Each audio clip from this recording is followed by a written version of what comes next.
आज हम ये समझने वाले हैं कि अपने ही पैसों से और पैसा कैसे बनाया जा सकता है। और ये कोई रॉकेट साइंस नहीं है, ना ही ये सिर्फ अमीर लोगों के लिए है। हम बचत और निवेश के कुछ बहुत ही आसान बेसिक नियम समझेंगे जो किसी के भी काम आ सकते हैं। चलिए एक सिचुएशन सोचते हैं। मान लीजिए किसी को अपनी पहली सैलरी मिली है, या चलो कहीं से तोहफे में 5,000 रुपए मिल गए। तो अब क्या क्या प्लान है? क्या उसे खर्च कर देना है या कुछ और भी किया जा सकता है? बस यही सवाल हमारी आज की बातचीत की शुरुआत है। देखिए, सबसे पहला और सबसे जरूरी सबक ये है कि पैसा सिर्फ खर्च करने की चीज नहीं है। असल में ये एक टूल की तरह है, एक ऐसा औजार जिसे अगर सही से काम पर लगाया जाए तो ये खुद ही और पैसा कमाना शुरू कर सकता है।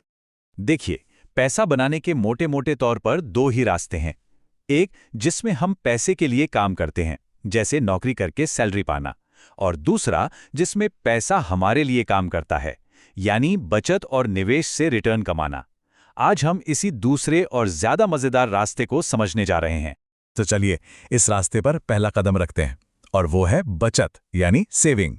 इसे आप किसी भी मजबूत इमारत की नींव यानी फाउंडेशन की तरह समझ सकते हैं।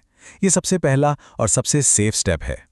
बचत उन पैसों के लिए होती है जिनकी जरूरत हमें जल्दी पड़ सकती है और जिन्हें हम बिल्कुल सुरक्षित रखना चाहते हैं। ये बिल्कुल एक गुल्लक की तरह है, सेफ, और जब जरूरत हो तब पैसा हाथ में। तो सवाल ये है कि बचत किन चीजों के लिए की जाए। सोचिए, कोई नया फोन या लैपटॉप लेना हो, कहीं छुट्टियों पर जाने का प्लान हो, या फिर किसी गाड़ी के लिए डाउन पेमेंट इकट्ठा करना हो। इन सभी छोटे लक्ष्यों के लिए बचत सबसे सही तरीका है। ये वो पैसा है जिसे हम किसी भी हाल में जोखिम में नहीं डाल सकते। अच्छा, तो अब जब हमारी नींव यानी बचत मजबूत हो गई है, तो चलिए अगले लेवल पर चलते हैं, निवेश यानी इन्वेस्टिंग। अगर बचत सुरक्षा है, तो निवेश हमारे पैसों के लिए ग्रोथ का एक पावरफुल इंजन है। असली दौलत यहीं से बनना शुरू होती है।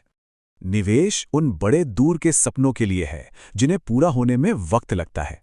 इसे ऐसे समझिए जैसे हमने एक बीज बो दिया है और अब हम उसे समय दे रहे हैं ताकि वो बढ़कर एक बड़ा पेड़ बन सके। हमारा लक्ष्य यही है कि पैसा हमारे साथ साथ बढ़ता रहे। तो निवेश के लिए सही लक्ष्य कैसे हो सकते हैं? जैसे कि रिटायरमेंट, जिसकी तैयारी जितनी जल्दी शुरू हो उतना अच्छा, कॉलेज की पढ़ाई का खर्च, भविष्य में अपना कोई बिजनेस शुरू करना, या बस लंबे समय में एक अच्छी खासी संपत्ति बनाना। अब ये स्लाइड इन दोनों के बीच के अंतर को बिल्कुल साफ कर देती है। देखिए, बचत में जोखिम ना के बराबर है, तो जाहिर है रिटर्न्स भी बहुत कम मिलता है। ये 5 साल से कम के शॉर्ट टर्म लक्ष्यों के लिए एकदम परफेक्ट है। वहीं दूसरी तरफ निवेश में रिस्क होता है, पैसा डूब भी सकता है, लेकिन यहीं पर ज्यादा रिटर्न कमाने की संभावना भी सबसे ज्यादा होती है, और इसीलिए ये 5 साल से ज्यादा के लॉन्ग टर्म लक्ष्यों के लिए बना है। अब हम उस जादू के बारे में बात करने वाले हैं जो निवेश को उसकी असली ताकत देता है। इससे पैसों का सुपर पावर भी कहा जा सकता है, और इसका नाम है चक्रवृद्धि ब्याज यानी कंपाउंड इंटरेस्ट। तो ये कंपाउंड इंटरेस्ट है क्या चीज? ये वो ब्याज है जो हमें अपने मूलधन पर तो मिलता ही है, साथ ही उस ब्याज पर भी मिलता है जो हम पहले ही कमा चुके हैं। मतलब सीधी सीधी भाषा में कहें तो ये ब्याज पर ब्याज है। इसे समझने के लिए ये मिसाल सबसे अच्छी है। कंपाउंड इंटरेस्ट एक बर्फ के गोले की तरह है जो पहाड़ी से लुढ़कते हुए बड़ा और बड़ा और बड़ा होता जाता है। और सबसे जरूरी बात, पहाड़ी जितनी लंबी होगी यानी जितना ज्यादा समय मिलेगा, ये गोला उतना ही विशाल होता जाएगा। और ये स्लाइड इसके जबरदस्त असर को दिखाती है। जरा देखिए, 30 साल में 5% की दर से 5,000 रुपए साधारण ब्याज पर सिर्फ 12,500 रुपए बनते हैं, लेकिन कंपाउंड इंटरेस्ट के जादू से वही 5,000 रुपए बढ़कर 21,610 रुपए हो जाते हैं। ये तो लगभग 2 गुना है।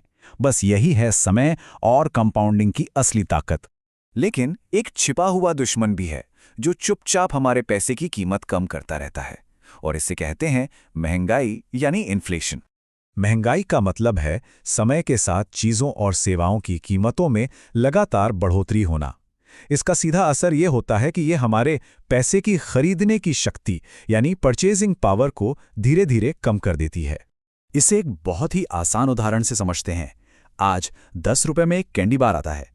हो सकता है कि 10 साल बाद उन्हीं 10 रुपए में सिर्फ आधा कैंडी बार ही मिले। बस यही महंगाई का असर है।